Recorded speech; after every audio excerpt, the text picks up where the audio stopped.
वांग्याचे अशी काप करून घेतले, स्वच्छ धुवून मिठाच्या पाण्यात ठेवलेले आहे मी। हे बघा अशा प्रकारे काप करून घेतले। तर मी गॅसवरती कढई गरम करायला ठेवले आणि ह्यामध्ये आपण 4 चमचे तेल टाकून घ्यायचं आहे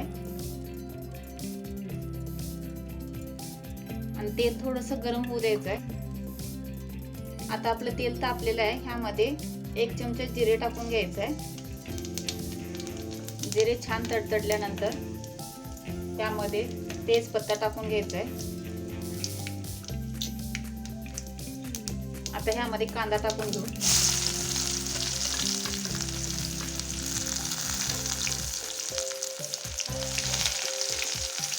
छान 1-2 मिनिट हे परतून घ्यायचं आहे।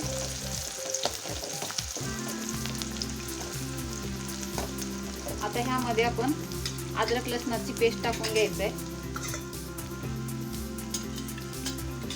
आणि हे मिक्स करून घेऊ। थोडासा कांदा लाल होऊ द्यायचा आहे।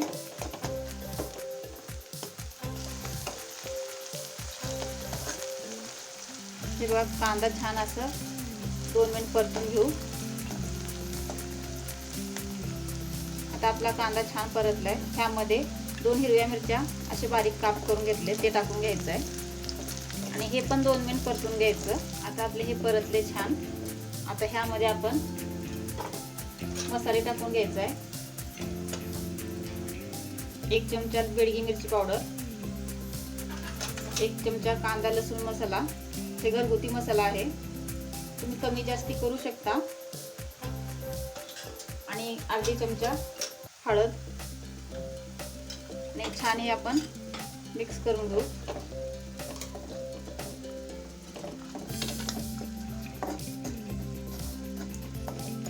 हे बघा छान मिक्स झालेत। आता ह्यामध्ये आपल्याला वांगे टाकून घ्यायचे जे काप करून घेतले ते।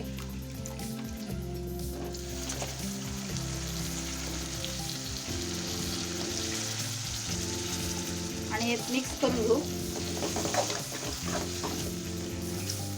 आज आपण लग्नातल्या पंक्तीमध्ये जसं भाजी करतात ना, त्या पद्धतीची आपण ही भाजी बनवतोय।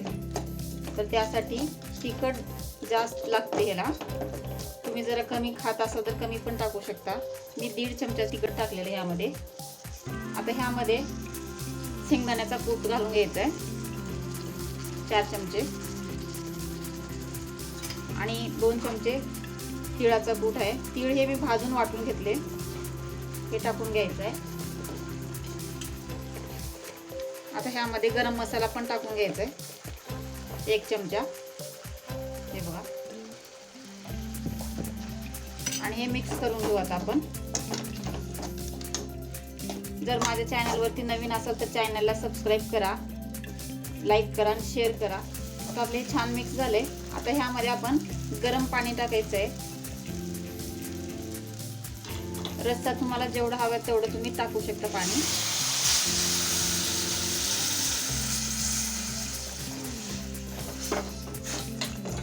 बघा छान मिक्स करून घेऊ। हे एकदम पटकन होणारी साधी आणि सोपी रेसिपी आहे। आता ह्यामध्ये मीठ टाकून घ्यायचं आहे, चवीनुसार मीठ टाकून घेऊ। आता हे मिक्स करून घेऊ। आता ह्यावरती 10 मिनिट आपण झाकण ठेवून घ्यायचं आहे। आता आपले 10 मिनिट झालेत, भाजी शिजली का बघूया। हे बघा भाजी छान अशी शिजली आहे, आता एकदम तर्री पण आले, मस्त असं वरून तवंग आले। चला तर आपण आता हे एका प्लेटात काढून घेऊ।